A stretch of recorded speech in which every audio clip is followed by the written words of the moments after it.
Hello guys, welcome to Eden aquatics. So guys, இன்றைக்கி நம்ம டைகர்னஸை பற்றி தான் வீடியோ பார்க்க போகிறோம். ஸோ கைஸ், இந்த கேட்ஃபிஷ்க்கு இன்னொரு பேரும் இருக்குது. அதுதான் ஜீப்ரா கேட்ஃபிஷ், இல்லாட்டி ஜீப்ரா சவுல் நோஸ் கேட்ஃபிஷ்னு சொல்லுவாங்க. ஸோ கைஸ், இந்த கேட்ஃபிஷ்ஷை பற்றி நம்ம சப்ஸ்கிரைபர் ஒருத்தர் கேட்டிருக்காரு. ஸோ அதனால் நம்ம இதை பற்றி வீடியோ பார்க்கலான்னு வந்திருக்கோம். ஸோ வாங்க வீடியோக்குள்ளே போயிடலாம். ஸோ கைஸ், இந்த கேட்ஃபிஷ் பார்த்தீங்கன்னா எக்ஸ்பென்சிவான கேட்ஃபிஷ். ஏன்னா இது கிடைக்கிறது ரொம்ப ரேர். அப்படி கிடைச்சாலும் இதோட விலை அதிகமாக இருக்கும். ஸோ இந்த கேட்ஃபிஷ்லாம் பார்த்தீங்கன்னா நீங்கள் ஃபிஷ் டேங்க்குள்ளேயே வச்சு வளர்த்திடலாம். இந்த மீன் கேப்டிவிட்டியில் வச்சு வளரும் போது இதோட சைஸ் எவ்வளோன்னு கேட்டிங்கன்னா, இதால் கிட்டத்தட்ட 1.5 ஃபீட் இல்லாட்டி 2 ஃபீட் வரைக்கும் வளர முடியும் இந்த மீனால். ஸோ இவ்வளோ பெருசாக வளர்ந்தாலும் டேங்க் சைஸ் ஒரு 4 ஃபீட்டு அப்படி கொடுத்துட்டா ஓகேவான்னு கேட்டிங்கன்னா கிடையாது. ஸோ நீங்கள் ஒரு டேங்க் சைஸ் 5 to 6 ஃபீட் கொடுங்க.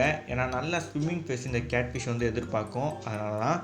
அண்ட் கைஸ், இந்த மீனை பார்த்தீங்கன்னா நீங்கள் கீழே பாட்டமில் சாண்டு, சின்ன சின்ன கிரேவல் அந்த மாதிரி கூட போடலாம்.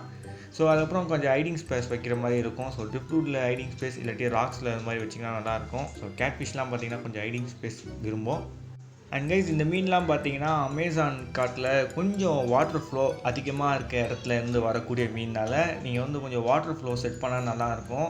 ஸோ அதோட நேச்சுரல் ஹேபிட்டேட்டில் வாட்டர் ஃப்ளோ இருக்கும். ஸோ அது மாதிரி நீங்களும் செட் பண்ணிங்கன்னா நல்லாயிருக்கும். செட் பண்ணாட்டியும் ப்ராப்ளம் இல்லை. ஸோ உங்கள் விருப்பம் தான்.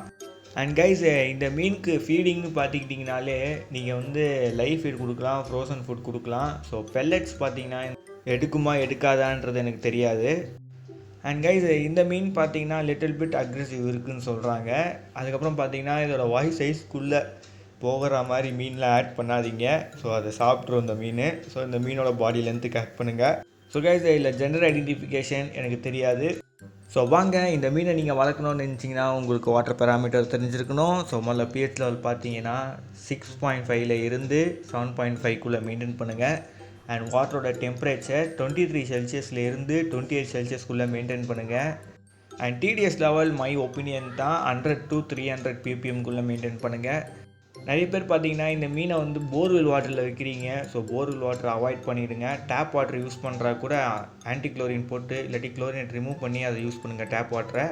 அதுக்கப்புறம் பார்த்தீங்கன்னா ஆர்ஓ வாட்ரு இல்லை கேன் வாட்டர் யூஸ் பண்ணுங்கள். ஸோ அந்த மாதிரி வாட்டர் தான் கரெக்டாக இருக்கும். எந்த மீனுக்கும் போர்வெல் வாட்டர் செட் ஆகாது. ஓகேங்களா? போர்வெல் வாட்டரில் நீங்கள் மீன் போட்டால் அது இறந்து போயிடும், இல்லாட்டி அதோட லைஃப் ஸ்பேன் கம்மியாகிடும். ஸோ ஓகே கைஸ், மறக்காம நம்ம சேனலுக்கு லைக் சப்ஸ்கிரைப் பண்ணுறேங்க. உங்களை அடுத்த சுவாரஸ்யமான வீடியோவில் சந்திக்கிறேன். இதோட விடைபெறுவது Eden Aquatics. Bye bye guys.